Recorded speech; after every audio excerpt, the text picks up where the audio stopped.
Good morning সবাইকে। আশা করি সবাই খুব ভালো আছো, আমরাও খুব ভালো আছি। ও বাবা, দেখো আকাশটা কীরকম কালো হয়ে এসেছে, আর বলতে না বলতেই জমজমিয়ে বৃষ্টি। ওই যে মাথায় ছাতা দিয়ে যাচ্ছে দুজনে, আর তার মধ্যে একটু গরম চায় চুমুক দিতে। ভাবলাম যে এত সুন্দর ওয়েদার যখন, একটু লং ড্রাইভে যাওয়া যাক, কিন্তু আর তা হবে কি করে, আমাদের তো 4 হুইলারটা দেওয়া আছে সার্ভিসিংয়ে, তাই আমাদের ভরসা আমাদের বাইকের ওপরে। তো বাইক নিয়ে বেরোবো ভাবতে না ভাবতেই দেখলাম আকাশটা আবার কালো করে এসেছে। কিন্তু আমরা একটু রিস্ক নিয়েই বেরোলাম, এই ভেবে যে আশ্রমের নাম করে যখন বেরিয়েছি নিশ্চয়ই আর রাস্তায় বাধা পড়বে না, কিন্তু আর তা হয়।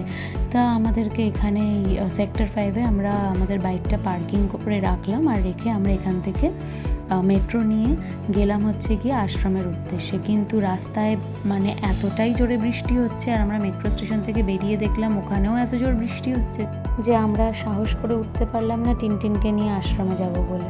তো আমরা একটা সেফ জায়গা খুঁজতে খুঁজতে মাথায় এলো যে আমরা একটু মেনল্যান্ড চায়নায় যাই, যেহেতু আমাদের লাঞ্চটা বাইরেই খাওয়ার প্ল্যান ছিল আমাদের। তাই তো আমরা মেনল্যান্ড চায়নায় গেলাম। এই টুকটাক খেতে খেতেই বেশ বেলা গড়িয়ে গেল, আর আমরা কিছু জিনিসপত্র কেনাকাটি করার ছিল, ওগুলো করে আমরা আমাদের বাড়ির থেকে আবার রওনা দিলাম। যেরমভাবে গেছিলাম মেট্রো করে সেভাবেই এলাম, আর যেহেতু যাওয়ার সময় আমাদের পার্কিংটা দেখানো হয়নি আপনাদেরকে, তাই জন্য আমি ভাবলাম আপনাদের এই পার্কিংটা দেখিয়ে দিয়ে। এই পরিষেবাটা সত্যিই খুব দারুণ, এখানে 4 হুইলার পার্কিংয়ের ব্যবস্থাও আছে।